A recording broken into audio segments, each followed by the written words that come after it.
Hi, my friends. Welcome to Sort of Brilliant, a show where the characters are made up and the sorting absolutely does matter. My name is Rachel. And I'm her best friend and co-host, Lauren. Every other week, we're going to invade a fandom and determine whether your favorite character belongs in Gryffindor, Hufflepuff, Ravenclaw, or Slytherin. We're the Harry Potter podcast that talks way more about any other franchise. Here, we use the sorting structure from Harry Potter as a common language without supporting the author or her beliefs. As for the sorting itself, there's bound to be some arguments along the way. But in the end, we're always right. According to us. According to us. Hello. Have you seen your doctor recently? If not, that's okay. You can go to a local movie theater and see the weirdest of all. Some may call him strange. Clever. Doctor Strange is in the building. Clever. Thank you so much. Spoiler alerts, everybody. We're going to be talking about the movie that came out this past Yeah. Thursday. We both went to see it last night, and we have so much to say. So here's the really funny thing. Welcome to the show. Thanks. Hi. Bye. Hi, bye. No, don't leave. Don't leave. We've been wanting to talk about Stephen Strange for, I don't know how long, months at minimum. Months at minimum. It's gotta have been forever. I feel like the first Marvel episode we did, which was like the third one, we were sitting there like, this insane person. He's off his fucking rocker. And we've had people ask us, we've had people go, who in the MCU is this house? And we've been sitting there with our like lips pursed. Yeah. we want to talk about it so bad. We have had one of these before. We have. We just did them. But this one, I don't know what to say. Listen. He's a crazy one. He is really like every house has examples of being the craziest of their house. Yes, Wanda is that. Yeah, she is. And she's a bad bitch while doing it. So she's an insane bad guy Gryffindor. If anybody's like, how can a Gryffindor be a bad guy? Wanda did it for you. Now you know. You've seen a perfect arc. So interesting that you're calling her bad. Rachel, she murdered like. Didn't you hear her say people. she doesn't? Yes, she didn't hurt anybody. No, actually, she would never do that. But then she was like, Strange. Why'd you sacrifice all those people? He's like, Wanda, you murdered them. She's like, you threw them at me. Like, I don't know what. Show me where she's wrong. Show me on the map where she's wrong. Yeah, obviously, no, she's really bad. I'm a villain apologist, and I'm like especially when they're hot, which she made it really hard to not root for her. Wow, she looked good in this movie. This isn't about Wanda. This is about Doctor Strange. We can talk a little bit about her, but we've already sorted her. Yeah, well, she's huge we can talk a little bit about how she was like the most Gryffindor to ever Gryffindor. Well, it's I'm going to say later, it's just interesting how he reacts towards Gryffindor. Yes. It's cool. So we really wanted to. I can't say it. To talk about. No, I know.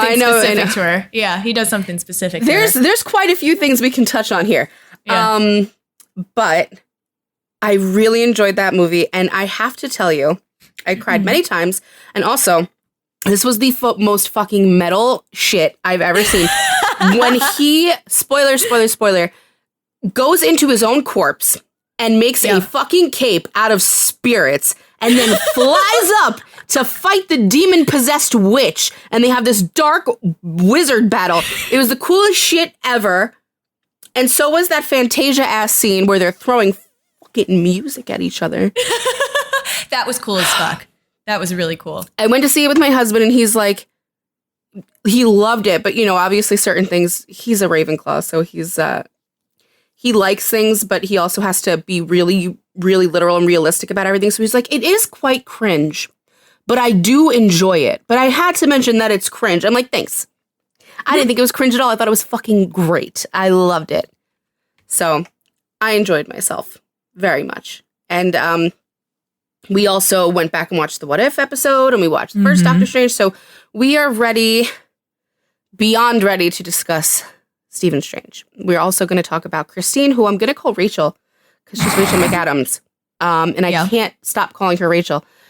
Really? I do that when I watch any of her movies. That they let her have her mole as Christine. I noticed in a lot Do of they movies take that out of her other movies? Yeah, or they like put makeup over. Like she doesn't have it in Wedding Crashers or Mean Girls, does she? She hasn't in Mean Girls. Does she? Yeah, I think so. I don't feel like it's as pronounced in Mean Girls. I don't know. Maybe it's just gotten darker with age, or they put the makeup on it. Maybe. To make it darker, because I think it's cool. She's so hot. She's God. very hot. My God. And so was he. Doctor Strange was weirdly hot. I'm actually really upset that he is so hot because I do not like Benedict Cumberbatch like at all. I liked him in Sherlock in this. Yeah. Well, I told somebody last night that I don't mind him in Sherlock, but when I look at Sherlock now, he just looks way too young for me. And I'm like, I don't know if it's because I'm into the daddies. Yeah. Rachel and I figured clean shaven. Hannah and I figured out, because I was like, why is the beard doing so well for him? We figured it out. He's got a weak chin. And the rest of his face is really angular, and then his chin is just kind of like blobby there. So you're like, you need the beard, man. Like you just need. I had to look up a comparison of his facial hair and Tony's last night. I was like, what's different? Yeah. What's the difference? It's very What's similar. the difference? Yeah, and George is like, they're completely different, actually. Because he likes to shave himself the Tony beard, and then I make him fucking shave it all off because I hate it. It's a comic book character's beard. You can't have it in real life. And he's like, no, it's totally different, actually. RDJ has it in real life. That's like me talking about winged eyeliner and the different variations of winged eyeliner, and he's like, they all look the fucking same. They're not the same, actually. So weirdly hot, which I don't like. I don't like it because I'm not attracted to him as an actor either. Mm-hmm. But that happens to me with Tom Hiddleston and Loki. Not that into Tom Hiddleston, but Loki. Oh my God. I mean, it happens to me with Colin What's-His-Face, who plays Captain Hook. Yeah, that's fair. Not attracted to the actor, but it's I don't know, it's the eyeliner and the lack of... It's a look. Like, the lack of hook and the attitude. Like, he loves you, but he's mad about it. It's so great. Yeah, Taika Waititi, too. Like, he's so cute, but did not cross hot to me until Blackbeard in Our Flag Means Death. Like, wow. Renew that show. Anyway. Did they not do that yet? No, they still haven't. It's like #1 for 6 weeks. It's getting renewed. Like, it's... I don't know why HBO is holding back. Like, somebody else is going to snap it up if they don't want it. Like, whatever. They probably want more ratings on it or something. They're probably like, watch it more and give us more money, and then we'll do it. Most likely. But yeah, that'll come back. There's no way that's not getting renewed. So, I just do quickly want to say that the very last scene at the end that I waited for at the end of the movie theater with the guy punching himself in the face was the funniest fucking thing I've ever seen. And my entire theater was so angry. Oh, man, what the fuck, man? All these fucking New York guys in their Timbs and their Yankee hats, so pissed. One guy threw his Yankee hat on the floor, and I was like, that's sacrilegious in New York City. But he's like, some bullshit. I waited for this shit. And I was the only one laughing, and I thought it was hilarious. I was like, I would wait again another 15 minutes just to see something else. That's just a punchline. So good. Did they think the first cutscene was that good? Because it wasn't. What the fuck is Charlize Theron doing there? What? We were all like, what? While we're at it, not a fan of John Krasinski in the MCU. Don't like it. Really? Why? Don't like it. Everybody's wanted that forever. Don't like it at all. You've been missing the boat. I'm deliberately not on that boat. I don't like it. Why? First of all, Fantastic Four is fucking ridiculous. I don't like those movies. I don't like those characters. They didn't do them right. I don't like stretchy men. I don't like stretchy people. It's weird. It's weird. I don't like it. No, I don't like The Incredibles. Well, look, we know how I feel about superheroes. I don't always get them. Okay, but the stretch thing, no, I don't like it. And it was weird. I'm looking at him and I'm like, Jim, what are you doing here, Jim? Jimbo? Jimothy? He's a perfect Reed Richards. He's really... Okay, well, you know what? For the comic book nerds, I guess you can say that. It's weird to me. Just as weird as it is seeing Charlize Theron. Even crazy hot, but weird to see her there. I don't know. I don't even think her character that she was is that... Like, she's a strange world character, I think. I don't think she goes into the larger MC. So I was like, what? Okay. I don't have a lot of complaints about the movie, but I am going to complain about the CGI on the third eye. Yeah. Fix that. You got Disney money. Fix that. That shit looked weird. And that ending was crazy. That was crazy. I was like, oh my God, I feel so safe and happy, and I'm so proud of him and happy, and I hope he finds alternate universe Christine at some point. And then she's like, yeah, I got the third eye. But that specific one. Yeah, that specific one, for sure. We got to get into it because we have so much to say. Her Doctor Strange wasn't like that bad either. Like that's what I didn't get. He did the Darkhold stuff or whatever, right? And then he pulled back and was like, this is bad. And he stopped doing it and he helped them defeat Thanos. And then he was like, you have to kill me because I've been corrupted. Can we talk about how Professor, X is such a hypocrite-ass bitch where he's like, you have to die because of what you've done. Let's give this Steven another chance because anyone can change. What do you mean? Your Steven just did change and helped you and you're not going to give him another shot? I think it was that one had already and also he was asking for it, I guess. I don't know. Is the message here I think Xavier was like, you have the chance to make the right choice or do the right things with this. Okay, so what though? Like, if you're going to make the argument that someone can change and be better, then that has to apply to people who have made mistakes. Huge ones. Maybe Xavier looked into his mind, his old Strange, and was like, oh my God, what an annoying answer. Probably true, but what an annoying answer. He really annoyed me in this movie. I did not care for him. And he's usually my favorite in X-Men movies. I was upset when Wanda killed him, I'm going to be honest. I was. I didn't like him at that point. I mean, he wasn't our Charles Xavier. Also, I guess I may have been rooting for her a little. I don't know. Who's to say? You know what else I want to say that I'm furious at? I was already like, how is Deadpool not here? But I was like, fine, I'm living with it. Yeah. But then they did the whole Demon Souls thing. And in the comic books, Deadpool's married to the Queen of the Undead. Like, those are her Demon Soul things. And I was like, where the fuck is he? Well, they never, they could have shoehorned him in and he could have been like, yeah, that's my wife. They literally could have done anything and nobody would have questioned Deadpool being there. That's true. That's the type of character he is. Also, because you have their alternate universe ones. He can be anything. Well, but that's I'm getting a little tired too of Marvel stringing me along. They keep doing these multiverse. I'm like, guys, I know this is eventually going to lead to oh my God, it's the Foxverse. Here are all the X-Men. Just fucking do it. Let's go. No, they got to drag it out, man. They're going to make more money. We really have to. We have so much to say. We do. So we're going to be sorting just about Steven, Strange. Christine, and Wong. Yes. Because you have to sort Wong if you're sorting Doctor Strange. They are a dynamic duo. I love their friendship. It's so cute. It's so funny. We should sort the fucking when he showed up as his corpse and was doing shit and Wong's like, I don't even want to know. I don't want to know. Yeah. Don't even tell me what rules you broke here, man. Let's just go. Yeah. I loved that. I loved him in that body with that cape. I loved it. Weirdly hot to me. God. The dead person body. Okay. Yeah, I loved it. It was like Halloween makeup. I love that. When they set that all up, when Christine's like, I thought, don't you have to have a living version of yourself in the universe? And he's like, who says it has to be living? Fucking everybody else in the theater was on the edge of their seats whoa. I burst out laughing because I was like, Marvel zombies. That was the wrong vibe. The way he's so funny because the way he said it, he's like, who says it? It's almost like, and obviously Benedict Cumberbatch is an actor who's acting in a movie, but he's so good at it that I believe it's just Doctor Strange. And it's like Steven always thinks he's in a movie. He's got the zing. He's like, who says it has to be? He's like, I got the one-liner ready. I'm going to set up the next scene. And her house ass that I want to say, but I can't say yet, ate that shit up.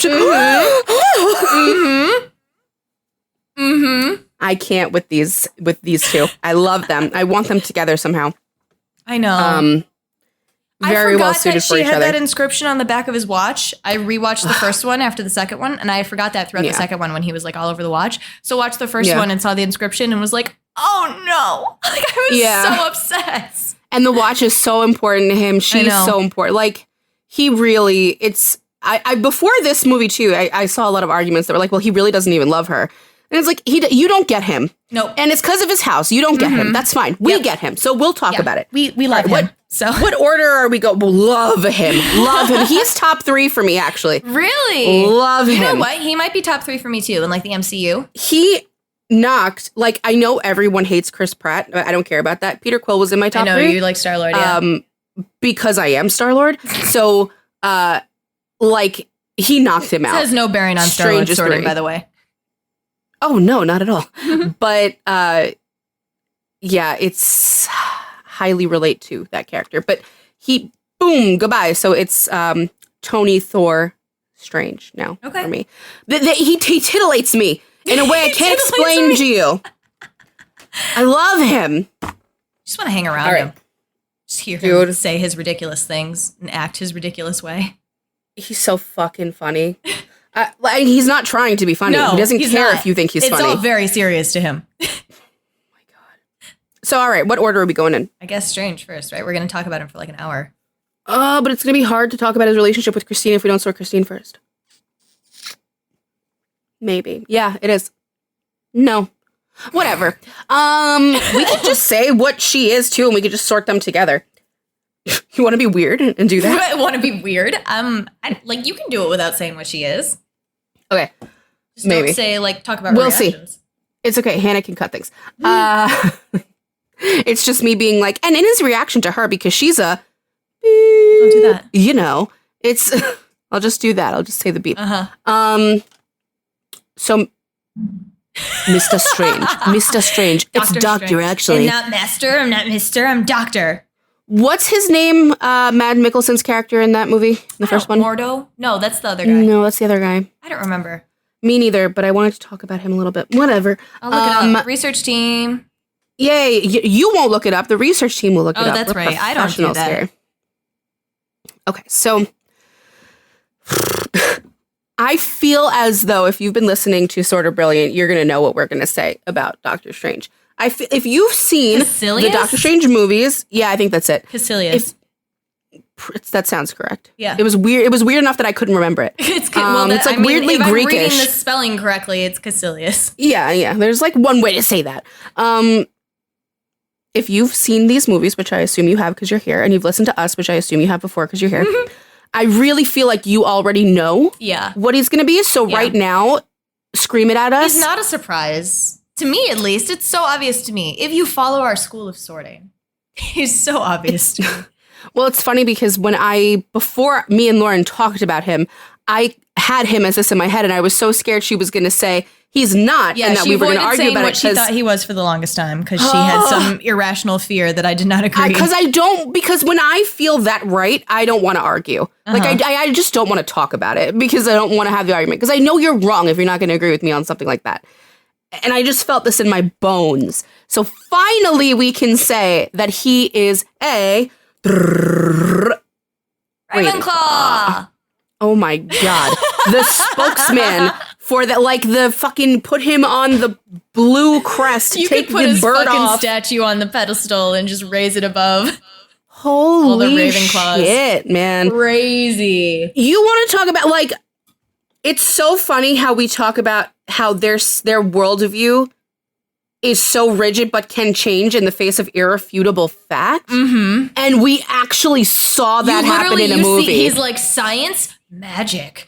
Yeah, and you watch it happen. And this is what we're talking about. All these other past episodes where we're like, Ravenclaws can do this. We don't have literal examples like this. It's like his not such obvious ones, no. No, and I mean, he's so seeing is believing. So of course, immediately switches. He's doing is believing. If he can do it, it's real.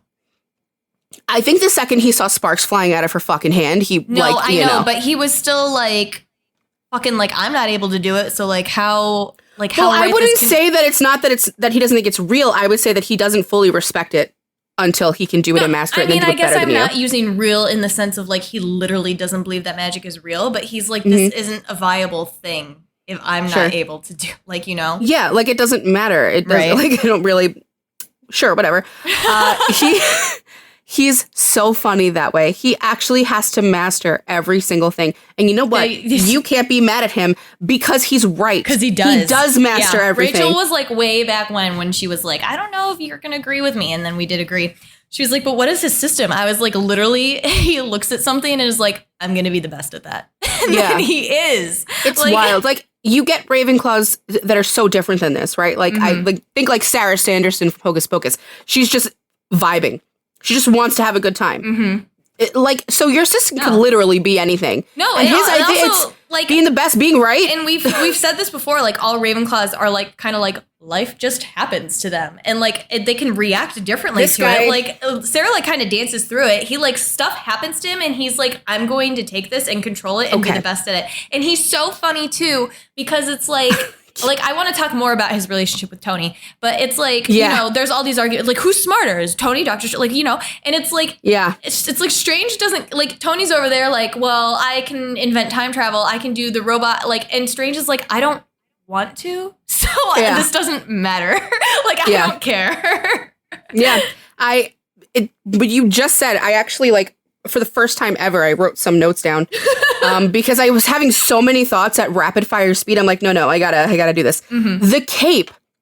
When the cape finds him, it is a this might as well happen moment. No, because he dramatically fucking ascends. I know. Like he knew it was gonna happen. Rachel, I was talking to this about Hannah too. I was losing my mind the first movie. He literally finds the time stone and just takes it, finds the cape and just takes it, and everybody's reaction was like, okay. Nobody was like, you shouldn't have these things. Like, right.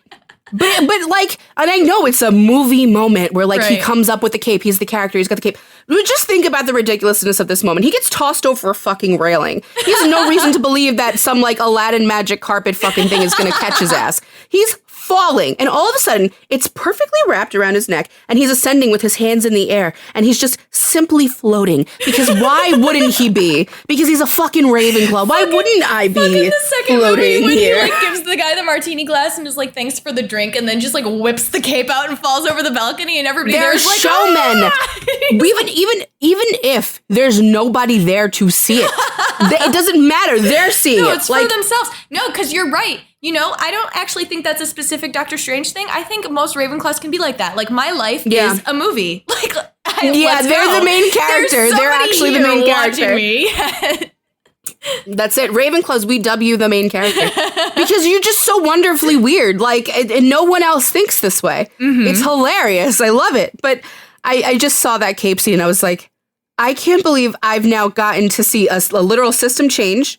And now I've gotten to see a, this might as well happen moment twice in the same movie. I'm like, this guy is the definition of Ravenclaw. It's wild. So he's got the cape. He has a lot of similar. It's funny. I want to talk about a lot of things that have to do with him and Christine's house, because there's quite a few. Well, I can say reactive things. Like I can say this without saying Christine, but like one of the really funny things, like his relationship with Christine and how he treats her, right? Like they're like, even when they're dating, he's still kind of weird. Like he's not the most affectionate person. Like he's weird, he's kind of holding back. And then you know, he like screams at her when she's trying to help him and take care of him. And then he just fucks off for months to go like live in the mountains and learn magic. Does not say a word to her about where he is or what he's doing. And the last time he saw her, he screamed at her and was like depressive and suicidal. And then appears in a portal in her hospital, like bleeding from the gut. I have so much to say about it. And he's like, defibrillate me to death. And she's like doing it. And then he's like, okay, I'm going to leave, and leaves through the fucking portal, and then comes back with his dying like mentor or whatever. And then just fucking fucks off again and does not speak to her throughout the events of Infinity War. He gets dusted. He comes back and does his whole thing with Peter Parker and does not speak to her. And then goes to her wedding and is like, I'm not really sure what happened with us. At some point, he probably popped in her window and saw her with her new man and was like, okay, this is happening. Fine, if it must. I guess this might as well happen. So I just think with Ravenclaws, a lot of what we've seen, I'm not saying that they're brats about it, but they tend to be like, it has to be my way. It has to be my way. We always say that. They're not going to move. You have to move around them. Like Charlie fully believes. Charlie Kelly fully believes that other states are evil until he actually goes to another state. Yeah. On a more realistic scale with Steven, which is funny because he's a fucking wizard. He thinks he's right until proven wrong. And I actually wrote down, I know Ravenclaws like this, and they need irrefutable evidence to change their opinion, but it's more than that, because sometimes the evidence is very minute and an aha moment, but they have to get there themselves. Even something as simple as how he treats Christine. So with what you were just talking about, in the moment of their argument, like way in the beginning when he's really, really horrible to her. She demands an apology and his ego just won't allow for it. But it's interesting to even use the word ego because it's like, yeah, obviously he has an ego, but it's all a matter of fact to him. Like to us, we're reading it as ego. Everyone calls it ego, He's but like, to him it's just straight you haven't fact. helped me and you're useless. and and I don't need whatever emotional bullcrap pity you're trying to give me. So and fix my hands or he like means it too. Like he can't understand that she seriously just really wants to help. He's like, oh, and you want to help so much, don't you? His only thing right now is fix my hands. You're a doctor. You have not fixed my hands. So, fuck off. And the not wanting to be pity thing. Wow, hugely Ravenclaw. But like throughout the first movie, his ego gets checked a fuck ton. Like the Ancient One gets him a bunch of times. He gets proven wrong a lot. So then it's so funny because the apology that comes later in the hospital, it's so sincere. And the reason it's sincere is not because there's like so much emotion he's learned and grown. It's because it's been proven to him as an irrefutable fact. He has an arrogance to him that makes him treat people like dirt sometimes. And now, even without the third eye, his third eye opened and he can see now, oh, factually, you're correct. I have fucked up and I was rude and an asshole. I'm so sorry. And he means it. He means and then it. He fucks off and never talks to her again. Because but that's the thing about him too. It's so funny because I don't believe that he's like avoiding her or purposely not talking to her. No, I don't think so. Like, I got other shit to do and Christine will be there, and then Christine's not there. And he's like, what happened? Yeah. You know? It's like interesting. We say that there's a Hufflepuff Slytherin similarity and there's a Ravenclaw Gryffindor similarity, and Gryffindors seem to jump from like emotion to emotion to change the way they feel about things, especially if their mind changes. And with Ravenclaw, especially with Stephen, it's jumping from fact to fact to fact to changing how he feels in that moment. Like if you don't give him irrefutable fucking evidence, he thinks you're stupid and he's gonna tell you that you're stupid. And he's like, prove that I'm not stupid. Oh, interesting. You can make magic fly out of your hands. I can do that better. Show me how. Like, it's wild. Yeah. It's wild. That's the thing, too. That's the thing, too. Like, before he even knows how to do it, he's like, I'm pretty sure that I can do this better. So, like, show me how, and then I will. But he's right. I know. That's what drives me nuts. He's right. But this is the thing with Ravenclaws. They are right. It's sickening. The stuff that they want to be able to do, they can do. Yeah. That's the thing that Christine said to him in the second movie about how like he always has to be the one holding the knife. Like that's very Ravenclaw too, like the control thing. Yeah. And it's because their lives are systematic, right? So like when you live within a system, you have to be in control in order to make that system run. Otherwise some namby-pamby whatever is going to happen. And then it's like, what the fuck, man? Yeah. That's why it's so and it's so funny that both him and Wanda were doing this to America, where they were like, control your powers. She's like, I don't know how. Both of them were like, I could do it. Like, I don't even know what your power is or like how it feels, and I could do it. Like, no problem. They were such dickbags about it. And I was like, oh, this is where those similarities come in with the houses. They both, because with Gryffindors, it is a flat out fucking ego. Like, I see it. I could do that. Yeah. What the fuck? But in Ravenclaws, obviously I could do that. And it's so annoying from both houses. But like, they're often right. But it's a different way because Wanda's like seeing it and she's like, I feel that I could do this. Like I just have it and I would just feel it and it would be fine. Yeah. And Ravenclaws are looking at it like, I will own this thing and I will figure out the facts of it and then I will just apply those facts. Like, why is that hard? Well, and this is the whole thing with him and the Ancient One, which was so funny because here we saw like they can't deal with hypocrisy. Ravenclaws can't deal with the hypocrisy. And he's immediately figured to himself, the Ancient One knows things she hasn't shared with me. Interesting. That's why Mads Mikkelsen fucked off, because you know things that Dormammu can do, and you're keeping it from me. Huh? Give it to me. I won't do what he did. I could do it better. And he's like, oh, you're a hypocrite. And you made me break my Hippocratic oath, which was a huge he was deal. Like, you've made me a hypocrite. Like, he was so mad. He was really mad. And you know what? Mad. He's just like, why can't you just it's inconceivable to me that you will not just tell me about this and let me do it and let me do it better. I know you've known me 3 seconds, but haven't I impressed you in those 3 seconds enough to know that I deserve this from you? No, and like, she gives it to him too. She's like, you have an unusual profanity for the like mystic arts. And he's like, not enough. Like, tell me all the books and give me the time stone.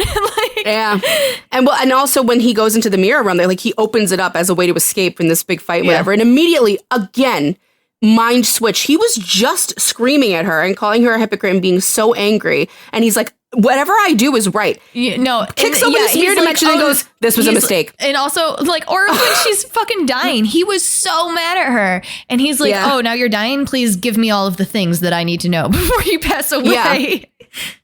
It's because until he does it and he's experienced it as true, until he's experimented with it and he can do it and master it, then it's not truth. And if it's not truth, I don't care. Like, if it's not something that he cares about, then it's not worth his time. And he's all, it's so, I think the most obvious words are like arrogance and ego, but I actually don't like using them for him because I don't think it's like, but that's the thing that I'm getting though. Like, is it arrogance when he's right? Like, it's like, earned. He's never, like, it's not untrue. Like, he just is that good. He is the best at everything that he wants to do. And I think people, especially in other houses, have a hard time with people like that. Like, oh, you can just pick that up and be so amazing at it. Like, that's not fair. And you get angry at it. And people don't like when, for whatever reason, especially in female characters, they get a ton of shit from people when they're really confident and they're always really good at something. Yeah. And I think Steven gets some of that, like, because he's an asshole about it, right? But sometimes when you're that good, I think you deserve to be a little bit of an asshole and to be like, I don't agree with you. You're not right. You don't know what I know. I thought it was so funny that they actually had a character challenge him on, like, was this the only way to get through the Thanos thing? Oh, like, I thought that was so funny because I was like, his face. Yeah, I know. He was like, yeah, fucking what? He was like, but when he's doing it in Infinity War and he's sitting on that rock and he's like going through all the 14 million whatever, like, scenarios or whatever, and he's like, no, there is one. And I think what the movie was trying to do was trying to be like, could there have been another one? Like, if he had tried hard enough? Yeah. And but the whole movie was, and I was telling Rachel this beforehand and I was talking to Hannah about this, the whole movie's like lesson or whatever is that, like, all of these Doctor Stranges are the same Doctor Strange. Right. It's just how they handle the situation. Like, they all get the same situation, but they're all reacting to it slightly differently based on their own experience and relationships with people and what's happening them around them. Yeah. So they're all, and it goes with our theory, like, they're all Ravenclaws, but like we've said constantly, people can be the same house and still react differently based on your own personal experience or your own, like, morality or whatever. Like, not everybody is going to be a Wanda in the face of, like, losing your two children, but that's how Wanda was because of what has happened to her in the past and her trauma and losing her brother and Westview and all of that stuff. But I think the point of that in the movie was to be like, was there another path? And, like, simply no. And Steven's like that too. He's like, no, there wasn't. And I'm very confident in that. There wasn't. Like, why are you even asking me? Because at the end of the movie, when he's like, I have to use the Darkhold, and Christine's like, no, that's what every other Strange did, and it went bad or whatever. He was like, yeah, every other Strange did it because it's what you have to do. There's simply no other way. He's like, I will just do it the right way. And he did. I was really proud of him. But he's like, I was telling Lauren before, for my supernatural people out there, he's like the Dean and Cass, like the only ones who did it right in this universe. Like, he did it right, and he grew. And this universe, I think, it has the best Stephen Strange. And I don't know what the fucking I means for that now, but I really liked watching him with Wanda. I really liked studying him alongside of Gryffindor because I liked him with Tony too. Let's talk about both those. His fucking Rachel and I were fucking dying before we saw the second movie with how he acts towards Tony, especially in the face of, like, having to tell Tony that, like, it's time for you to die or whatever. Like, he's so dramatic before he gets dusted in Infinity War, and he knows he's gonna be dusted because he's seen all of the options, right? So he knows he's disappearing. He just, like, puts up that finger at Tony and is like, peace, man. Like, what a dramatic fucking, I can't. It's like, peace, man. And then Tony, they're in the middle of the battle in Endgame or whatever, and they're losing, and Tony looks over him, and this fucker just goes,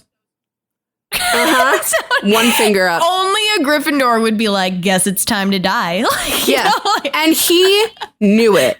And I think he really understands Gryffindors. I think he really understood Tony and really understood Wanda. And I think he respects them. But I think he knows where they're coming from. He has a heavy amount, and I saw that especially with I think he's a simp for Gryffindors, actually. Well, yeah, that might be true. Like, with Tony, it wasn't so much, like, I think he I don't know that he lets Tony talk to him a certain way that he doesn't let others. I don't know if it's respect. I think he recognizes Tony. I think the problem is that Tony is so like him, but a Gryffindor. So like he's having but also I was thinking about MJ too. MJ, when she was like, are you going to fucking be nice? Oh, yeah. And he was like, he was like, oh, right. Sorry. Yeah, I will. She's like, are you going to say sorry? No, I agree with you. But I think it's because they put up with him sometimes.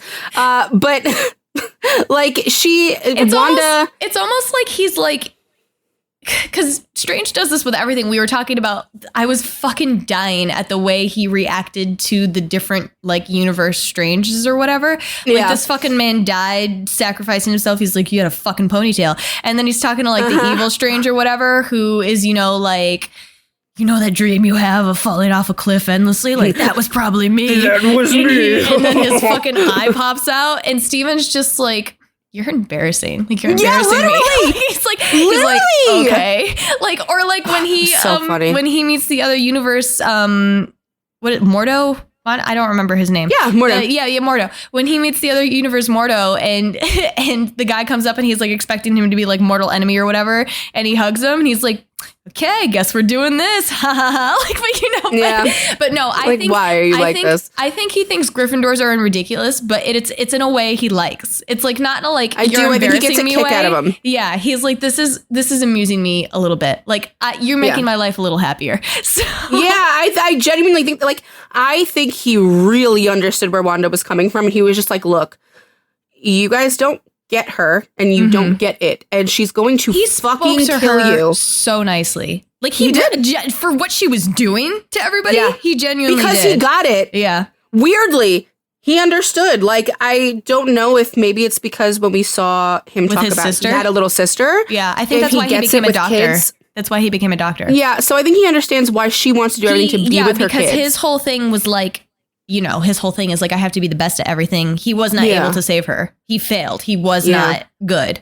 So I think he is relating to Wanda in that way, where he's like, I see that you think that you would be the best mother to these children, even though they already have a mother. I like understand that aspect of it, and I kind of get where you're coming from. Because they're both kind of acting the same with this shit too. Like, he's straight up like, I would be the best version of me. Nobody believes that. Nobody's giving me a shot to prove it, but I would be. Yeah, he was. And Wanda was possessed, so she probably wouldn't have been at that time. But regular Wanda is the best mom ever. I really, really love Wanda. I thought it was so fucking funny watching them have that conversation, because he wasn't happy talking to her. He was not happy, but like a Ravenclaw's anger really simmers until the explosion, and he's constantly at a simmering. So he's pissed at her because he's just like, look, just get it. Just understand that this is wrong. And then we'll move on. Leave America alone. And she's like, tears in her eyes, lip shaking, like, this is me being fucking reasonable. Do you want to see what happens when I'm not fucking reasonable, Steven? And I'm like, and he's like, okay, you're being reasonable. It's stupid. Too, when he was like, she was being reasonable. She was being reasonable. He's like, you don't get it with these guys, okay? Have you met Tony Stark? Like, he gets them, I'm telling you. But it was so funny. I loved them together. I would really have liked to see more of them together, like not fighting each other. I thought it would have been really good. And Wanda did nothing wrong. 2022. I want to talk about too, because I don't like. I agree with you that I think he has like an affinity and an understanding for Gryffindors, but I also we've seen him with Peter. And I think he's got it with Slytherin somewhat. Got it, a little bit. I think it's a different aspect that he loves. Like, he's like, Gryffindors are ridiculous and dramatic, and that speaks to that part of him.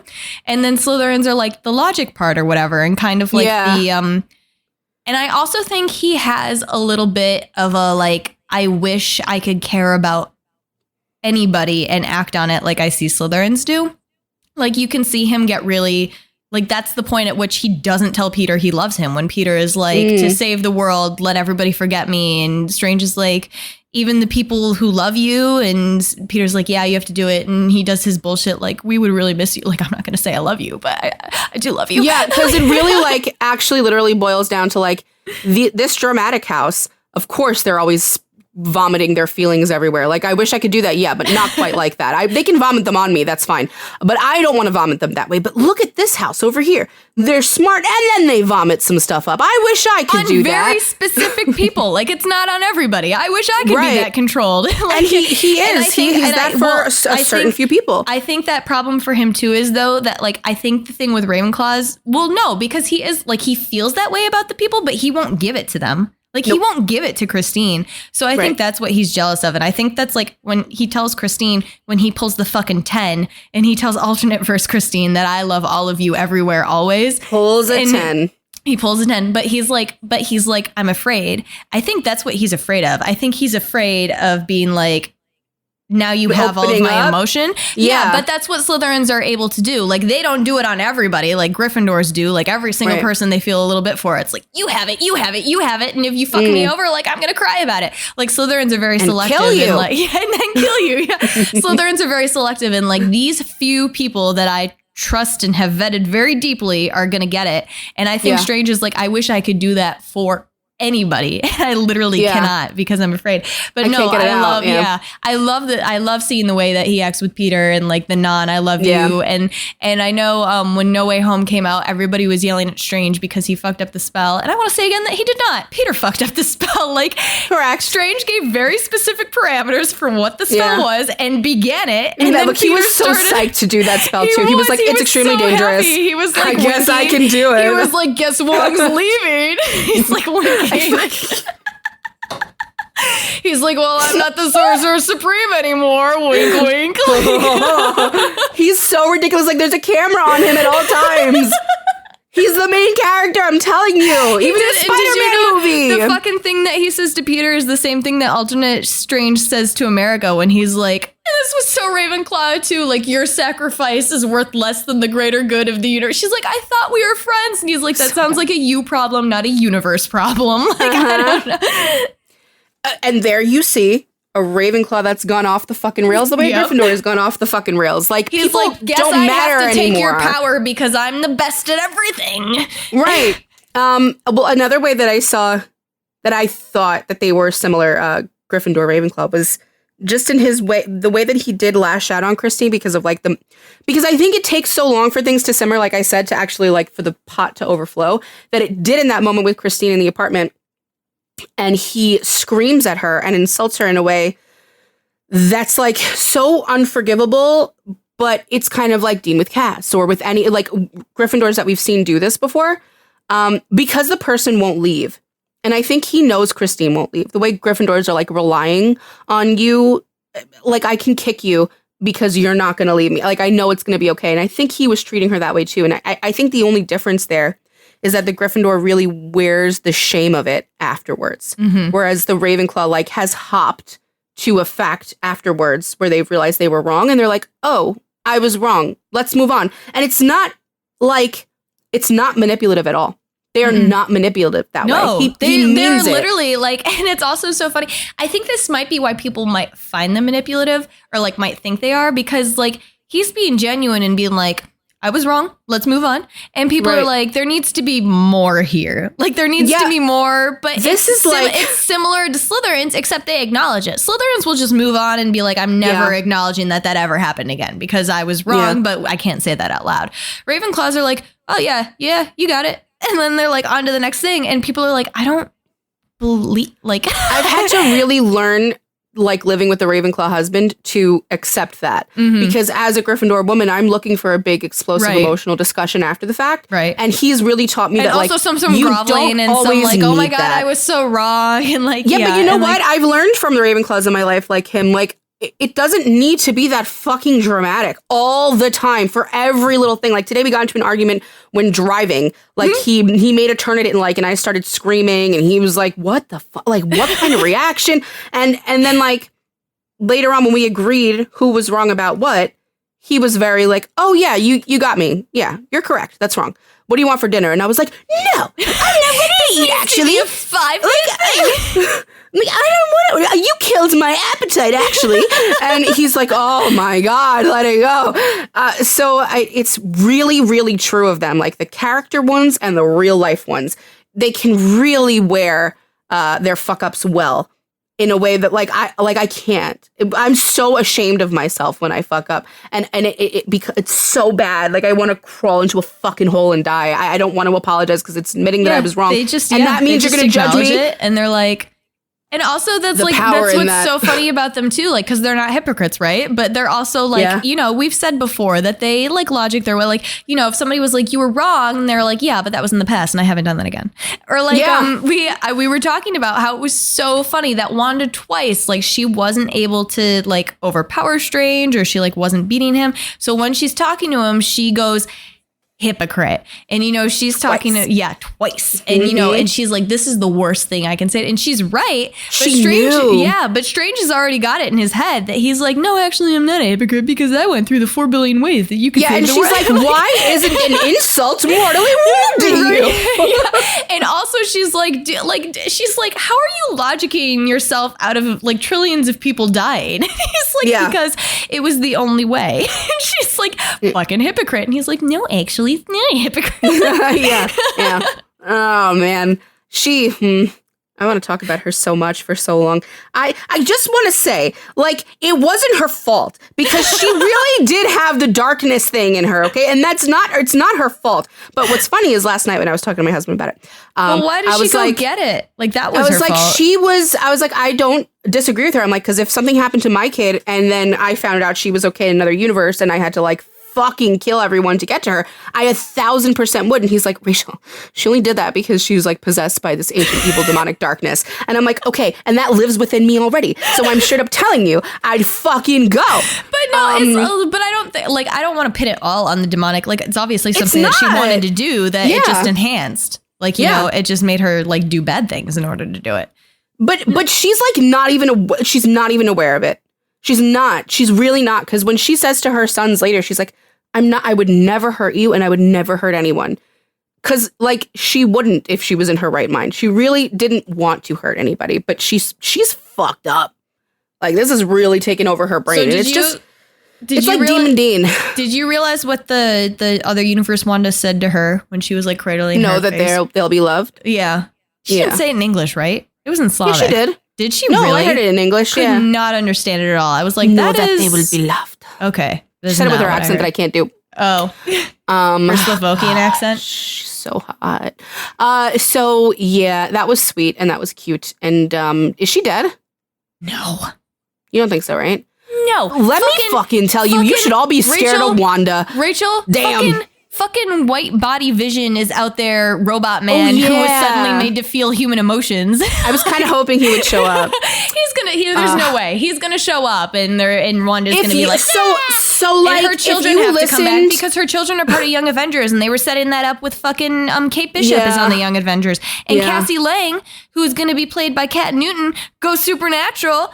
Is going to be on the Young Avengers too. So amazing. Mm-hmm. If you listened to our WandaVision episode when we talked about Vision, I originally started him as Ravenclaw because I didn't listen to anything. I like zoned the fuck out when the two Visions were fighting with each other, and I was like, "That's a Ravenclaw." Because let me fucking tell you, a Ravenclaw can only talk to a Ravenclaw that way and not have it be completely ridiculous, and it completely makes sense. And then they listen to the other version of themselves, and the other version of themselves like opens up their eyes, and then I'm actually watching that happen with Doctor Strange. Like I was gonna say, but that's what's something I wanted to say about Strange too, because we talked to Carla about this last week in the Our Flag Means Death episode, where we were like, you talk to a panel of yourself, but it's like an internal panel. He's talking to these other universe Stranges, and he's completely disconnected from them. He's like, you're stupid. You made bad decisions.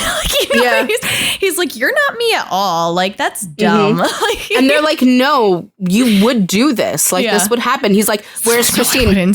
Yeah. He's like, did we fuck that up? I guess so. Oh, what a shocker. We fucked that up. And he's like, point.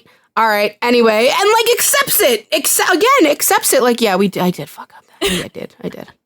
Even the whole Christine thing, he just accepts it. He doesn't fight for her. No, because he acknowledges that he fucked up. He lost. He fucking could have told his universe Christine that he loved her at the wedding. He could have done it. Can I tell you guys been there. something? She would have been there. Like, when I got married, I thought this was the actual weirdest fucking thing my husband said. And I didn't realize it was because he was a Ravenclaw. Now I understand it because of Stephen with the watch. I was like, what are we going to do? Like, if like marriage is such a big deal. And like, what if we get divorced? He's like, oh, I would just still wear the ring. And I'm like, what does that fucking mean? because I would burn mine. Like, what do you mean? And he's like, it was part of my life. Like, I love you. You're important to me. Even if we got divorced, I'd still love you. And I'd be like, it would emotionally scar and damage me to look at that item. Drama. Yeah, no, but okay, Lauren, would it not fuck you up to keep wearing your wedding ring? I would probably lock it in a box, though. I wouldn't burn it up. No, because I have to never I'd see it want again. to take it out. Yeah. I would throw up. Every ex relationship, I have nothing left of it. I can't. So he was saying this to me and he's like, yeah, I would just wear it. Like I'd move it to the other left finger. And I'm like, what? He's like, why would I want to forget the parts of my life that were good and that I loved? And like, what?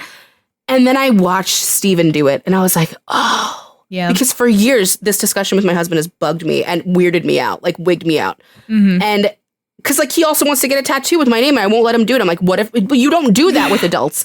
And he's like, I would proudly wear it forever. It's a part of the story. It's a part of like what I loved and what I still love. And I'm like, all right, dude, you're weird.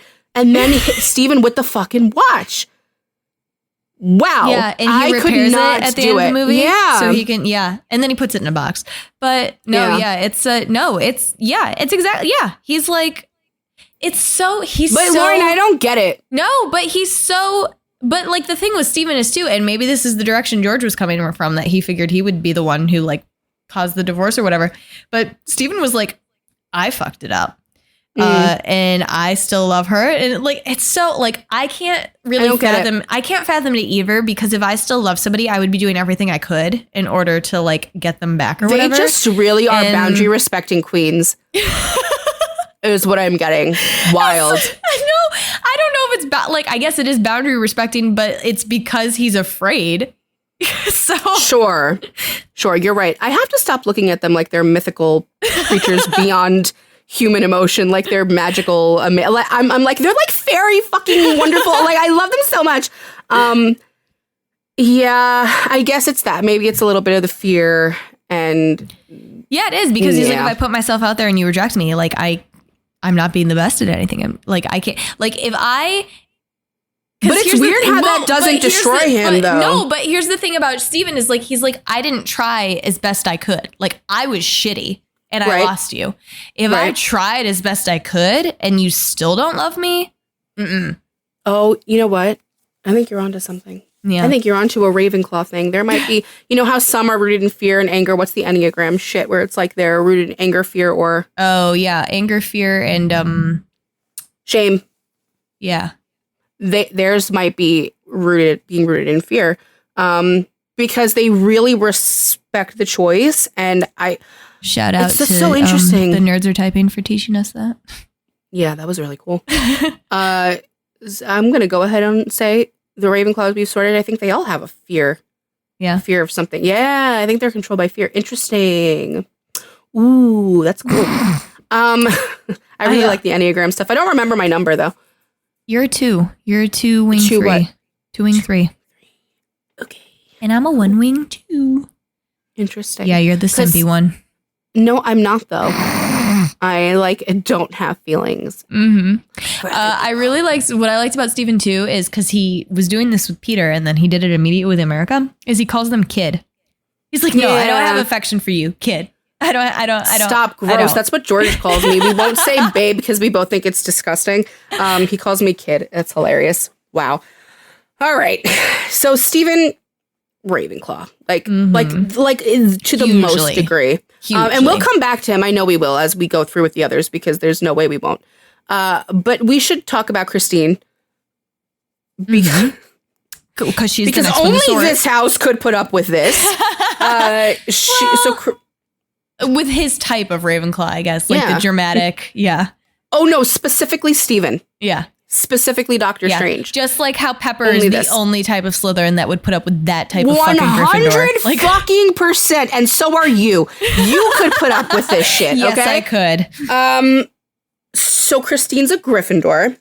And I am the type of Gryffindor who could put up with this. So, that's I'm saying, like, other people can't do it. I'm telling you. No, other people are just weak out there. They'd get mad. Or they'd be so like, angry. This is ridiculous. Oh, I think it's hilarious. I've wasted so much time on this asshole. It's not a waste. Like, look at the magic he brings.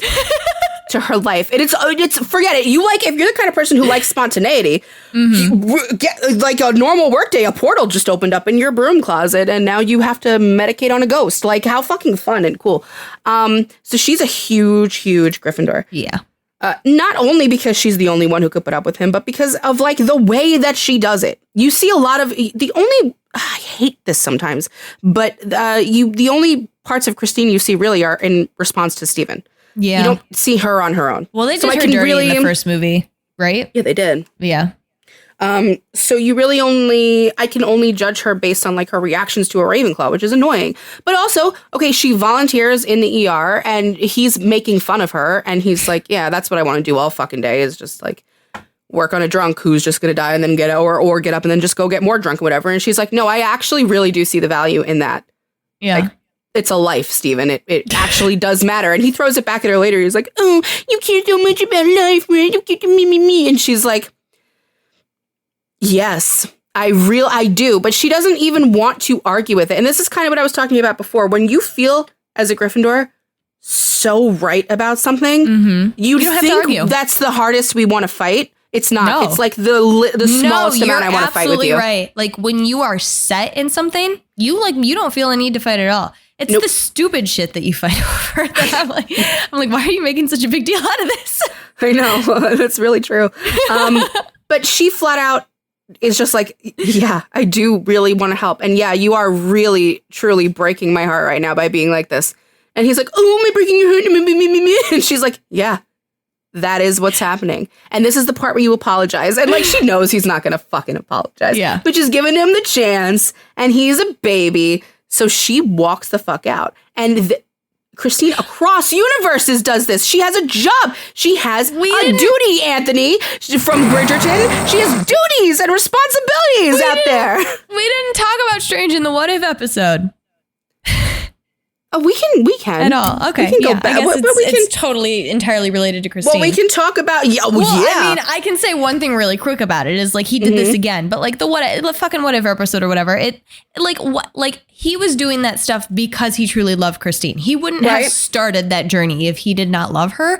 But what that journey became is it is possible for me to bring her back to life, so I'm going to do it, and I'm getting mad when it isn't working. Like, that's what it became. He's like, I can do this, so I'm going to do it, and I'm getting angry. So why isn't it happening? That it's not happening. It's inconceivable to him that it's not working. He's like, it is possible. That is a fact, and it's not working. Yeah. And then he gets the evil cape and the dramatic eyeliner.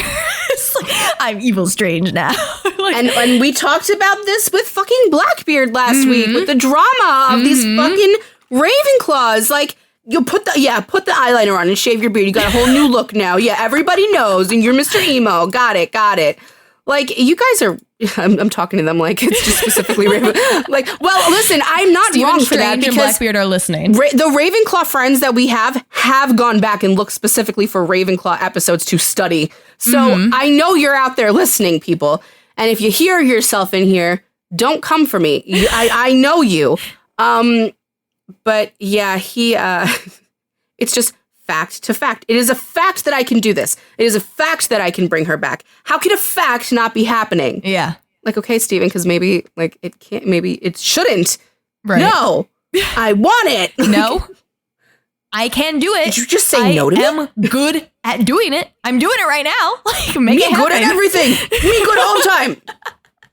Cookie Monster's probably a Ravenclaw. His system is cookies.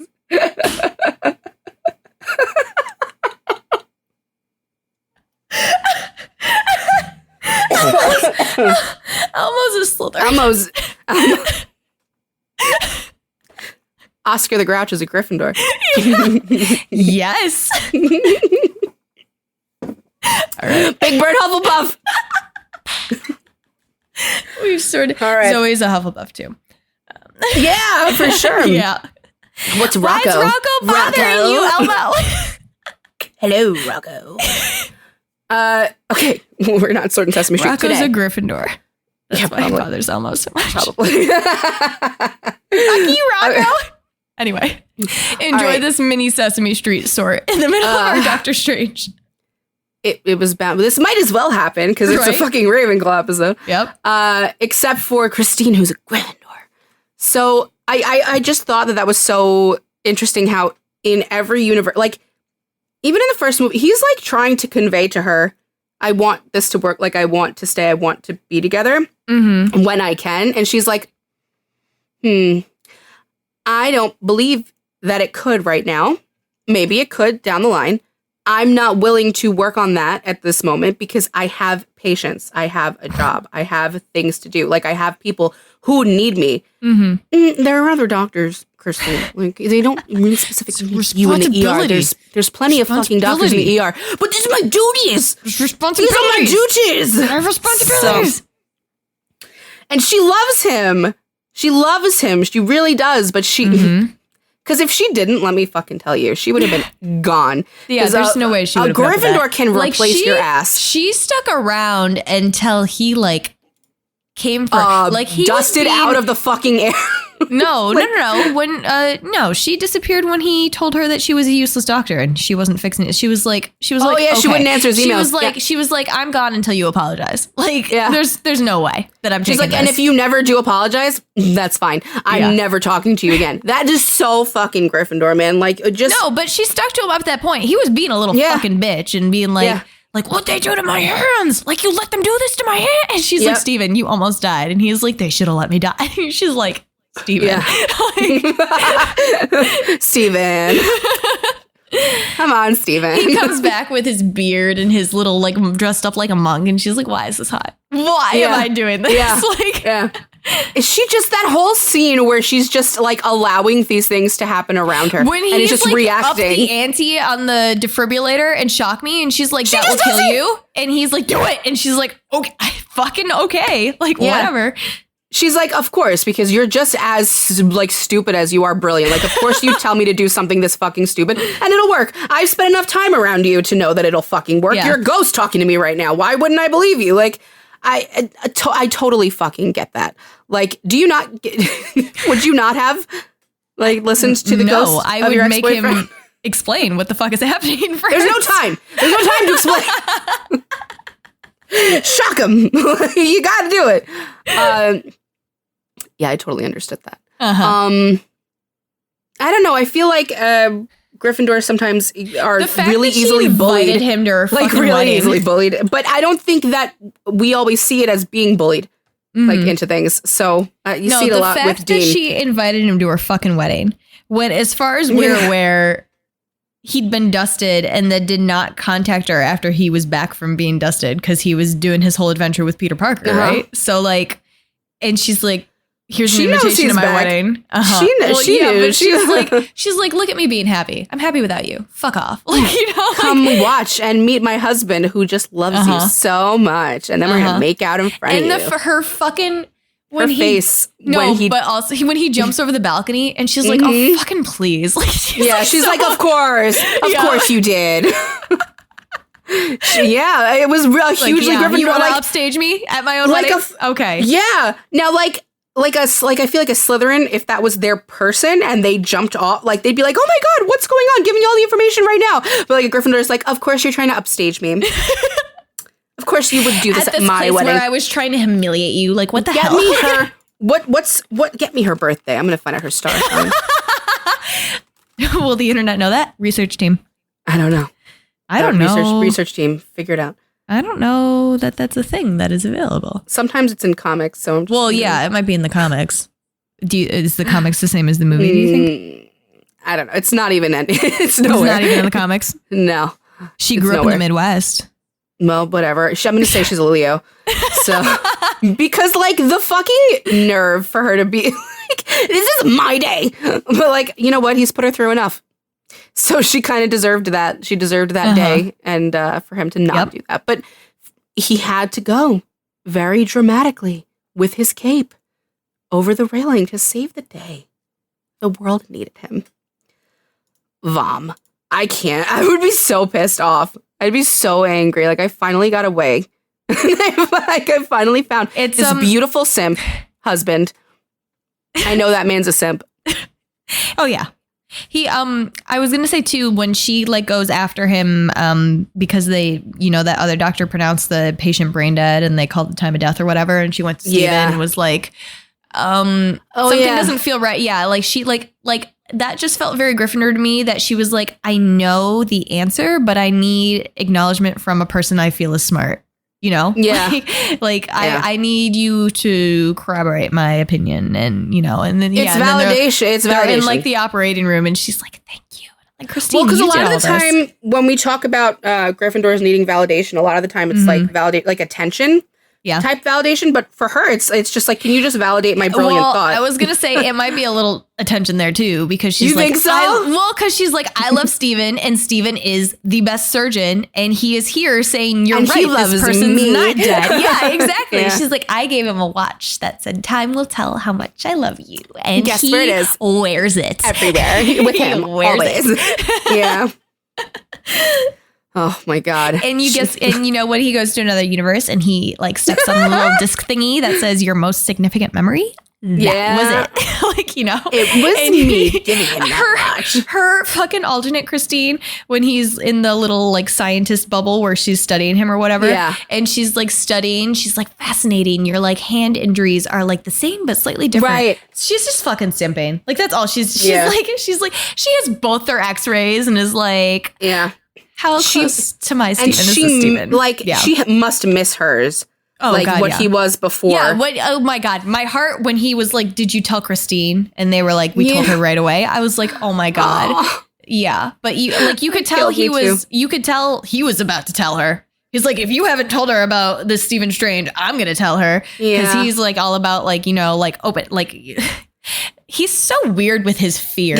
He's like, he's a weirdo. You can't know my feelings, but you need to know the facts of who I am. So this is what happened with this Steve. Yeah, but no, it was so, oh my God. And you could see her being like, the Strange is just gonna, he's gonna be just as evil and just as bad. And she falls for him so fast. So quick. He's doing the Darkhold thing and you can see her being like, you're gonna be evil. But he's like, she's like, you're a master of the arts, Steven, like get the spirits. Like, girl, you're encouraging this. But she like every Christine we've seen so far like won't bite the bullet of like trying again with him, because I think she knows inherently, if I do, I'm not going to leave him. Well, she like, but she did it too when he was like, I wish I could show you my universe. She like took a split second where she was like, and then she was like, I've got to go back to my universe, my responsibilities. Yeah, and she's also like, I will be lost if I go with, like, I will be all over you forever. She's already locked into like her own purpose in life, what she thinks is her own moral compass, like it's towards her patients and her work. And she knows she's going to lose it if she goes with him, because she's going to get sucked into this like superhero fucking world now. And she's going to be like Mary Jane and like these women characters that Hollywood has so disgustingly portrayed as like, everything is about you all the time. But like, sadly, she probably would end up feeling that way because he doesn't give enough of an emotional response back to make her feel like it's okay. This is like, we're in this together. Like she knows he doesn't balance that what she needs correctly. Which is so funny that like you can see it, like it's almost like a similar problem with Pepper and Tony, except that Pepper doesn't need as much emotion. Like she doesn't really give a shit. And also Tony like continuously gives emotion by like blowing up ridiculously. And so it like gets to the point where Pepper's like, this is too much, I need to moderate you. But it's like working for them. Yeah, there's not enough of a balance. I so badly wanted them to figure it out.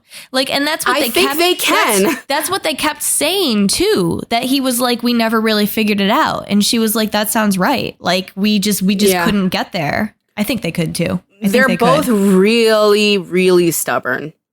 So it takes both of them. You have to get them both at the exact right time where they're both willing and feeling like ready for growth, which is sacrifice. Hard for both houses. So yeah, it's sad. I'm really hoping to see more of them in future movies. What was getting her too, this was so funny to me, where she was still like, I think you might be like an evil bad Strange or whatever. And he was like, make sure nothing happens to the kid. She was like, you care about a child. You care about kids. What? She was fucking like, She was all in. Dude, when Wanda was coming and she was trying to get America out of that, I was like, I would be scared fucking shitless. Like all of the Illuminati were just like viciously murdered in the other room. Yeah. And she's over here like little human doctor lady trying to get the kid out of the case. Yeah. And fully like believing it could work. Right. Like again, there's that Ravenclaw similarity. Like, I can do this. I know I can do this. If anyone can do this, it's me. Like, and you can't. Steven told me to watch the kid. I have to watch the kid. My responsibility. Like I you gotta give her props for trying. I really like that Ravenclaw, was fucking Gryffindor horrifying. relationships. I really like they're them. fun. She was so scary, Wanda.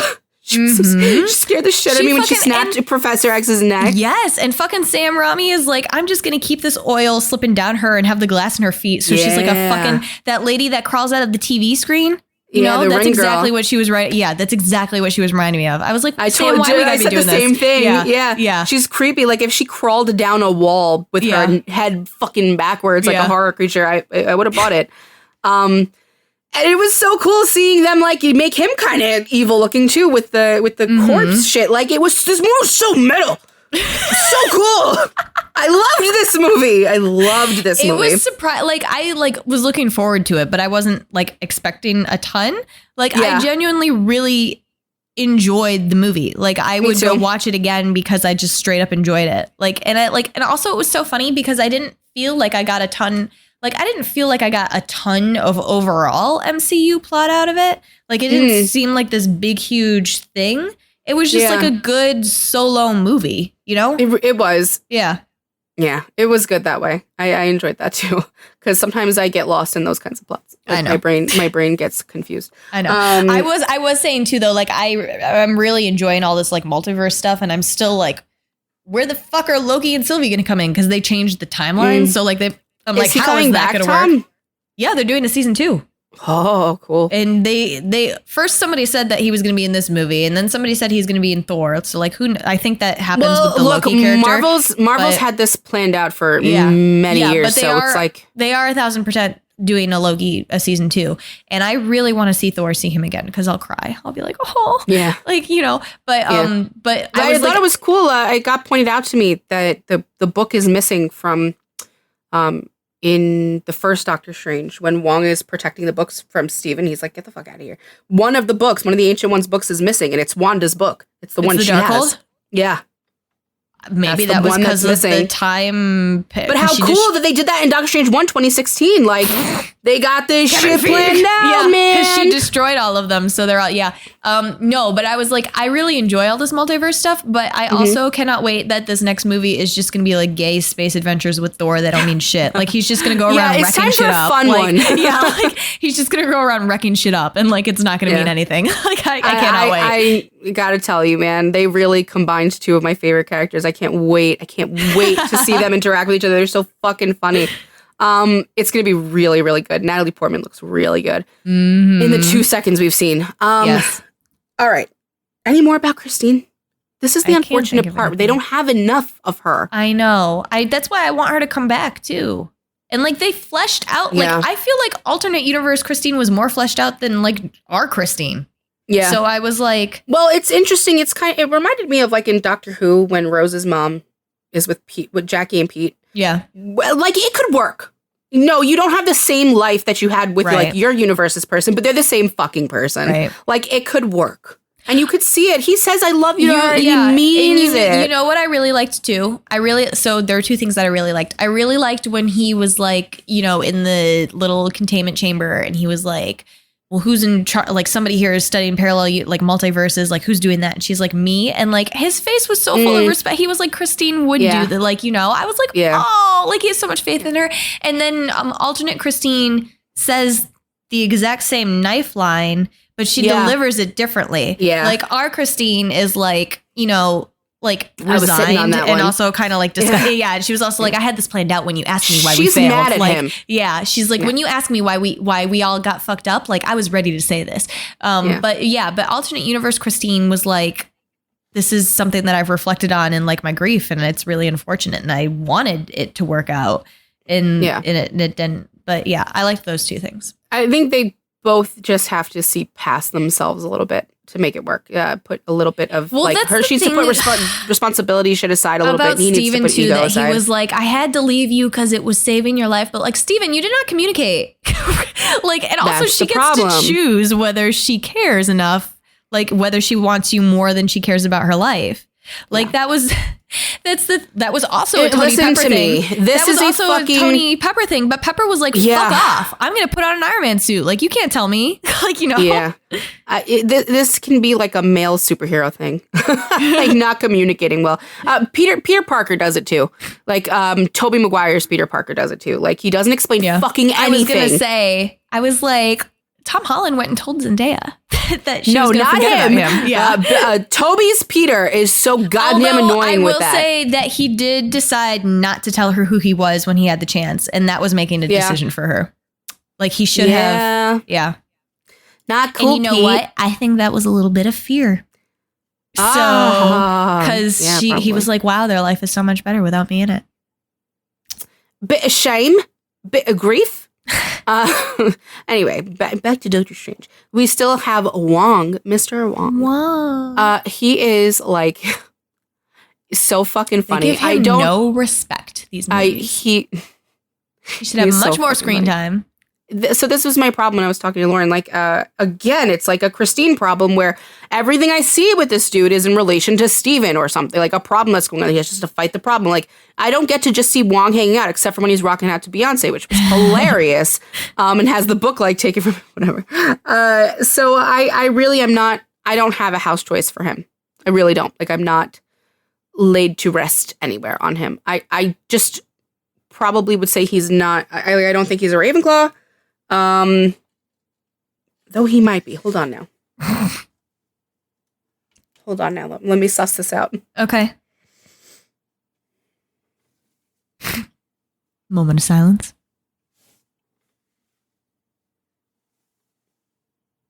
Well, his system could be. See, no, if I have to make it fit like that, it's not right. Yeah, no. I don't think he's a Gryffindor. Mm-hmm. Yeah, he's a Hufflepuff because I can't figure it out. So that's about it. I had him in Hufflepuff. Yeah, he is, right? You think he's Hufflepuff? I mean, I was having difficulty too because they don't have him on screen enough. Mm-hmm, but like his whole, he was the librarian and the keeper of the books, and he like took that very seriously, but not extremely. Seriously enough that he like went after Steven when he started like stealing books from him. I'm sure he was told like leave it alone. Yeah, he obviously told the Ancient One because the Ancient One says something to Steven about it, but he knows that it's going on while it's going on. Like he's not an idiot. And when he dies in the first movie and Steven uses the time stone and Steven's like, I know, I'm breaking the law of physics or whatever. And he's like, well, don't stop now. Like he's like got a job to do, but he's like, all right. Like, you know, I can, you know, like, yeah, you are good at doing this. So I will let you do your thing. Like, it's the same thing when he showed up as a fucking corpse and he's like, I'm not even going to ask. Like Stephen Strange. That's how I know. Yeah. He's like, that's how I know. Yeah. He's not a Slytherin. He's like, Stephen Strange is doing his Stephen Strange thing. Like, this is what Stephen Strange does. Yeah. Compare that to like Pepper Potts with Tony when Tony does something and Pepper's like, what the fuck are you doing? Explain now! Like freaking out. And Wong's like, yeah, man, you know what? Don't tell me anything. Just save just do it. Our shit right now. He's like, actually, I'm the Sorcerer Supreme now and you're breaking rules. So just like, don't tell me what rules you're breaking. Don't tell me. The Sorcerer Supreme thing is that low-key Hufflepuff pettiness because he knows it pisses Steven off. Where he's like, you know, you're supposed to bow. You're supposed to bow to me. You're just supposed to, exactly. Or when Peter shows up and he's like, don't do the spell. Like, don't fuck up my shit. Yeah. And Steven's like, okay. I won't do it. And Wong leaves like he's gonna do it. Like he's like, you know, like. But he's so like, he's not okay. Like he's emotional. Like you can tell sometimes there's like a deep emotion in him. No, and but he's not wearing it on his sleeve. I was so happy to see him go with Wanda because first of all, you see like she tortures those people that were dead that she brought back to life and like started torturing, and he tells her what she wants to know based on that. Like he wasn't going to. He's like, my job is to not tell you shit. And then she starts torturing people and he can't take that. But I was so like, I don't think he understood her like Strange did. I don't know if I would use the word pity. No. I don't think he got her at all. I think he felt for her. Sure, because he's an empathetic person. He's an empathetic character, and you see that in him. That's why I liked seeing them go on that little like trip together or whatever. But it doesn't matter. Also, like, it was so funny because he started like teaching her. I know, but see, this is a thing. Like, this is a Hufflepuff thing. Like with Thor too. Like if they're befriend someone who's bad or doing a bad thing, they can be like, oh, all right, well, I get where you're coming from, but you can do it this way, and I'm going to teach you, and I'm still going to murder you at the fucking end of it. Like, I feel really bad for you, and you're cool. But, like, I gotta take you out. I have to put a knife through your stomach. Like, literally, this is the thing. He's really, like, he's vibing with Wanda. Right. But he flat out is going to straight up try to murder her. Right. Like, he can't let her continue. He can't allow it. And, of course, like, the way to get at him, he's like, yeah, whatever, kill me. I don't care. Like, that's fine. This is my dude. Like, this is what I'm supposed to do. This is my call. This is who I am for my community. The Sorcerer Supreme. I protect the universe from Mystic Arts or shit. But, but like within that, in what's the name of their place? Kajmata. Kajmata. Kajmata. Yep. Kajmata? Yep. Okay. In that place, they're his community. So she's picking them off one by one. She's like, yeah, I'm going to make them all rise up in the air, little puppets. And I know it's going to hurt your little feelings. And he's like, fuck, go to the mountain. God damn it. Like, you got me. He gives in so quick. He's like, you got me. All right. He's like, but nobody's ever survived it. And she's like, well, bitch, you can come with me then. Like, he's trying to be passive aggressive. He's like, well, it's not even like possible. She's like, yes, we'll find out. Fuck. I love Hufflepuffs for shit like that. He's in Shang-Chi very little too, but like when you do see him, he's like fighting that like big rock monster guy, and then you see in the locker room that he's actually like training him. He's like, you'll get me next time, buddy. Like it just felt very Hufflepuff. And he shows up at the end of that movie to grab Shang and I don't remember Awkwafina's character, Katie. He grabs Shang and Katie and is like, you come with me. I'm going to teach you all the cool shit because you guys are cool now. Like, you know? And he's like in there talking to Bruce Banner and Carol, and he's like, I'm connected to the Avengers. You know, You know what I also like about him? It's a very Hufflepuff thing that when like Steven's trying to get a rise out of him because I fucking love Ravenclaw. Yeah, no, and he wants to make him laugh. Like he was so really proud of wants himself. to make him laugh. I was just gonna say this when he's like, Beyonce, Cher, and he's like, no. Yeah. He doesn't say anything. No. He doesn't even answer him. And it's a very Hufflepuff thing to like be very rigid in a moment like that where I'm working. And you're getting in the middle of my work because we know work is very important to Hufflepuff. And he's like, I'm not even permitted. It's not even in my contract for this company that I'm allowed to smile. So you think I'm going to fucking smile right now, Steven? That's hilarious. I'm going to listen to Beyonce on my mandated 30-minute break later. Like, he's so Hufflepuff about it. And he's not, he doesn't even like turn around and like nothing. He's really not going to laugh. No, that was the thing. This was such a throwaway line. But Stephen was like, how do you know about like the book of Shanti or whatever? And he's like, because I read the fucking book that they give you when you become the Sorcerer Supreme. Did you not read that fucking book? And Stephen's like, no. Oh, yeah. Like, why would you have? Yeah, he was like, I was just good at being Sorcerer Supreme. And Wong was like, he was like, well, I'm good at doing my fucking job. So, like, well, I also like if you compare the reactions to Wanda, so you compare the Ravenclaw reaction, which is like she is being reasonable. Like she just, she is.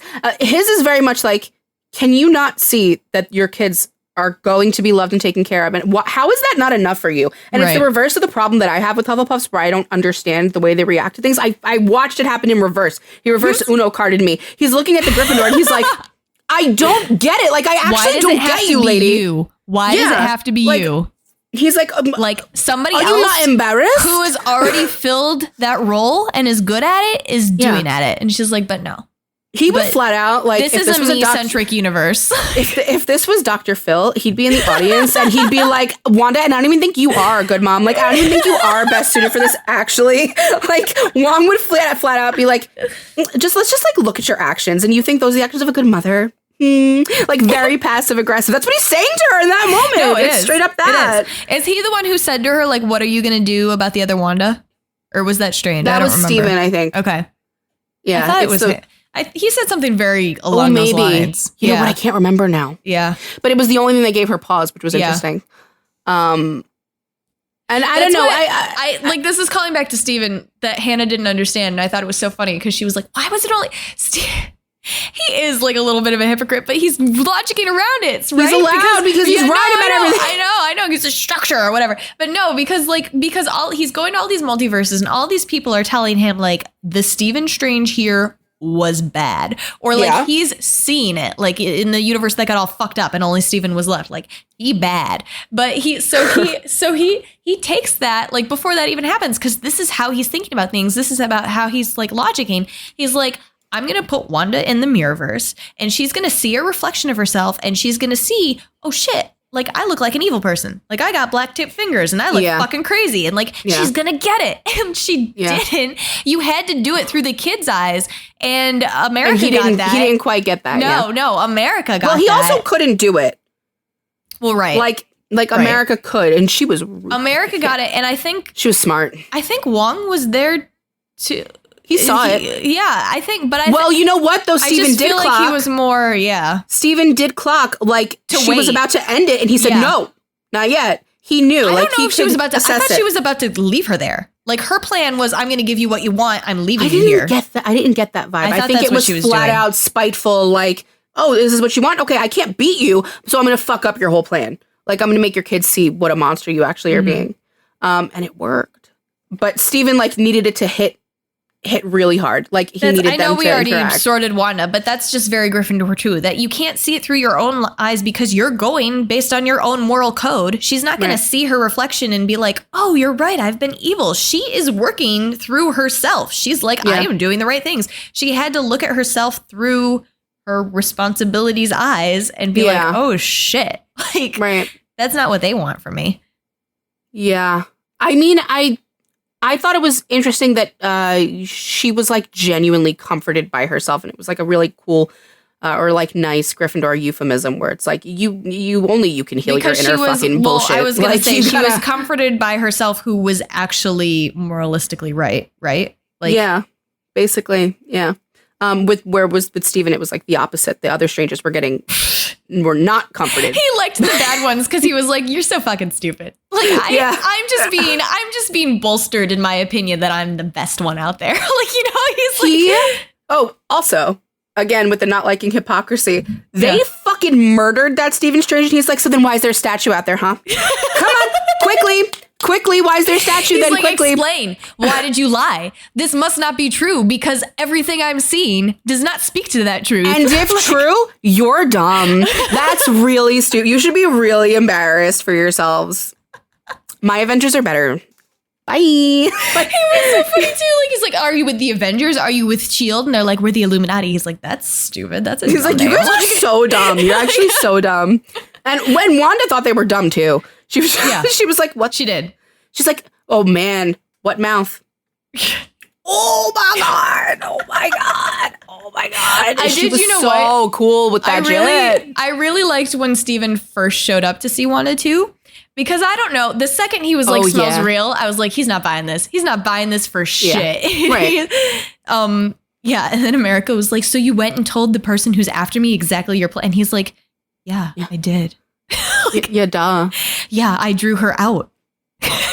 I need to, I want to watch again so bad because I loved what, again, I was just talking to Lauren about Tony's reaction to Steve coming back, where he like uses his last surviving breath to be like, liar, and then passes out dramatically is like the most Gryffindor thing. And I'm watching, like he's willing to die over it. Yeah.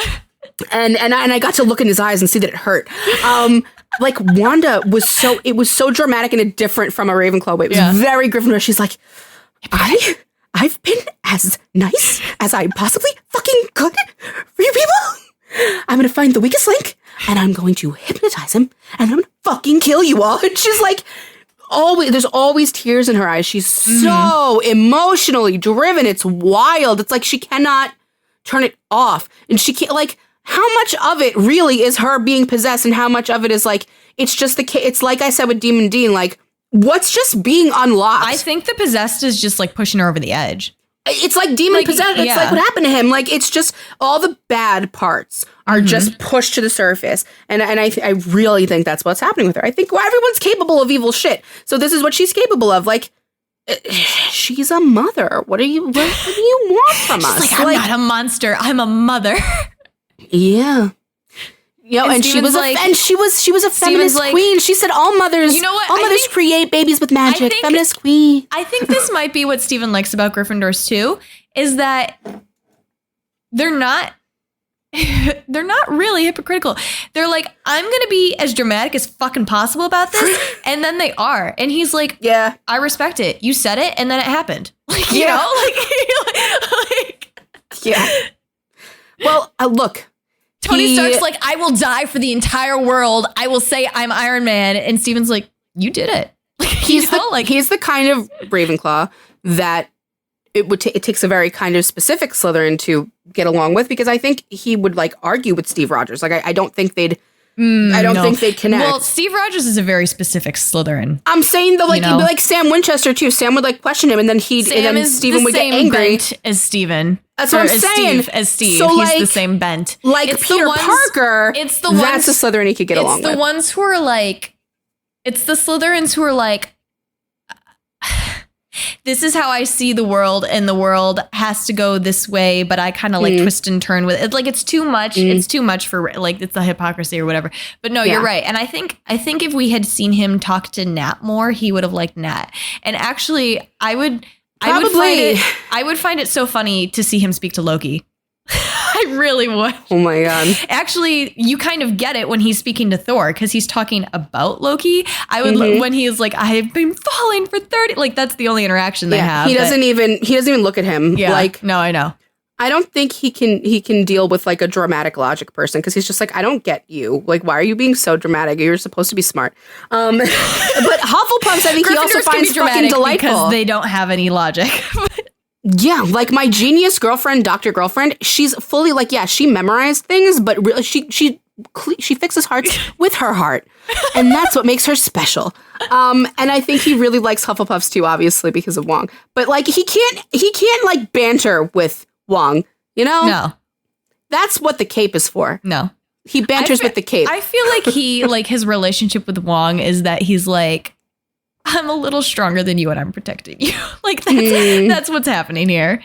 Wong's his boss, though. No, I know, but he says to America, he's like, I've got to get back to Wong because I'm his only chance of surviving. I know. He's like, I got to help my friend. Like, so matter of fact, too. Like, he'll die without me, man. I've saved his ass so many times. Like, I love when movies do the grumpy old man and like young badass girl trope. Yes, and I love it because before. That was Clint and Kate. Yeah. It's so wonderful. It's never weird. Hollywood can never twist it and make it this like perverted weird fucking thing that Hollywood does. I was so fucking happy he fucking because Clint is not the same type of Ravenclaw that Steven is. And Steven said, he's like, am I gonna go with the arrow guy with the mohawk? Like, what the fuck am I gonna do with that? Like, you know. That was funny. I know. I was really like, oh funny. Shit, that's the only other Ravenclaw I can think of right now that he's talking about him. Oh my God. Yep. He doesn't like him. No, there are people who can't get along with others in their own house. I don't even think it's necessarily he doesn't like. I think, you know, because it's so funny because I think Steven would be like, yes, this is also a Ravenclaw. And he's like, what the fuck is he doing? Like, he shoots arrows? Like, what kind of use is that to me? Like, you know? Like what am I supposed to do with this guy? Yeah, he's the best ever in the world at shooting a fucking arrow. Like, what am I going to do with that? Do you know what I can do with my hands, guys? Like, you want to see? But you know what? I think they would bond over their little, like, adopting children They probably would. It would be a cool, like, stoic hanging out after a couple of beers, like, just sitting there grunting at each other, like, about their, like, stupid children that they have to mentor. Like, Yeah, literally. Yeah. Ravenclaw men are great with, like, mentoring younger kids because they're so stoic and so set in their ways that it's something that you as a kid, like, I can see my teenage self gravitating towards that so much as like a mentor personality. And I think this is true of Hufflepuff, Slytherins, and Gryffindors, that we can all gravitate and learn something from a Ravenclaw. I really do think that. Fucking people, you goddamn gurus of life. They're so funny. I think they allow us a lot more hypocrisy than they allow themselves to, because because clearly they teach through their own system, right? And you see Kate like being like, Clint, this is dumb, like, and she does her own thing, and Clint like recognizes that like she has her own system, and also it's so, well, actually, I think it's so funny because I think they allow that to others, and I also think they allow that to other Ravenclaws. Like they recognize that like, okay, this guy has his own system or way of doing things. It's only applied to themselves. It's only themselves. It's a Gryffindor thing too. Look how it's just it's just different. It's a different thing. It's like, yeah, you can fuck up, but like you're the best. You're smart. You're great. You're wonderful. And it's like, haha, Gryffindor, you have a PhD. Yeah, but I like probably just fucking with Gryffindors, it's like that. I'm never allowed to fuck up ever. Never like, if allowed. I mess up my response. Yeah, no. And I think with Ravenclaws, it's like I can never not follow my system.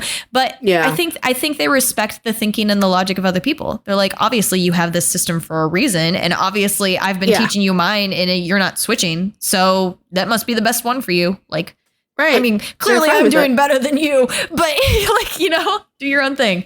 Just describing George, it's really irritating to me. The brain, like I say it like Yoda, you know, when he says like the mind of a child, fascinating it is, but I'm like the mind of a Ravenclaw, fascinating. Yeah, and you're horny for it. I love it so much. Like before we knew who Albus Dumbledore was, you know, like a cockbag later in life, I could see, I couldn't understand why he wasn't a Ravenclaw, because I was like, he's just this like extremely wise, cool dude who has all the answers, and they're probably really cool mystical ones, and then it's like, actually, clearly a Gryffindor. I raised this child to die. See ya. Like, that was the best choice. Okay. He's morally right. Left him with an abusive family. Yeah. And if you and if you say I'm bad, you're homophobic. He's that kind of Gryffindor. That kind of Gryffindor. Dean Winchester with the chair. Cheers, biphobic. Cheers, biphobic. It's a really specific meme. Yeah. So, well, yeah. Sorry, I mean, we can put it like, Sam, did you get beer? No, it's biphobic. Pretty biphobic of you to not get beer. Like, just use it. You're fine. You're allowed. Yeah. He suffered. He did. Well, so did I assume Albus suffered too. I'm just not going to watch his movie and find out. Who knows? I've fallen asleep in every single Fantastic Beasts movie. They're not good. Also, I'm not supporting JKR, so I can't sort them either. So what the fuck would be the point? Exactly. Like, you've already done it for me. Good day. So incorrectly, we've got like they landed in the lighthouse, but you didn't get there correctly. So yeah, we've got no Slytherins in this episode. Weird. That doesn't happen a lot. Sometimes there's usually a Slytherin. Yeah, we didn't have a Slytherin in Bridgerton. Daphne was a Slytherin. No, in the Bridgerton we just did season 2. Oh, it's full of emotion. Our flag means death. Alawandi. Yeah, see, we had a Slytherin. I'm used to having one in the mix. Really? I think that's the most common one. I'd have to count them all again. Who knows? It used to be that it was Hufflepuff forever. And it used to be that we had like 3 Ravenclaws. We've had so many more. Thank you, media, for entertaining us with these beautiful people, because they are crazy. They're the main character. They're fun to watch, yeah. Oh, man. More Ravenclaws to my doorstep immediately. DoorDash them to me. We're doing Toby next. Oh, man, I got to tell George. Yeah, George is going to be on it. He loves Tobey Maguire so much. He will quote that whole movie to you. He just says things to me that don't make sense to him sometimes. He's like, it's from Spider-Man. I'm like, oh, okay. Gotcha. All right. What's the one he said to me today? Oh, my God. Fuck. Did you say one to you today? What? You said one to you today? Yeah, he said, sounds like a you problem, not a me problem. It's something else. It's something dickish that Bully Maguire says. Okay. I gotta watch all those movies again for this. Yeah, try to remember. I already know where he's sorted. You guys are gonna get a fun little spoiler, but when we start doing this and then we have to do the Andrew Spider-Man. Yeah. It'll soon become, it will all become clear soon. Yep. Okay, so...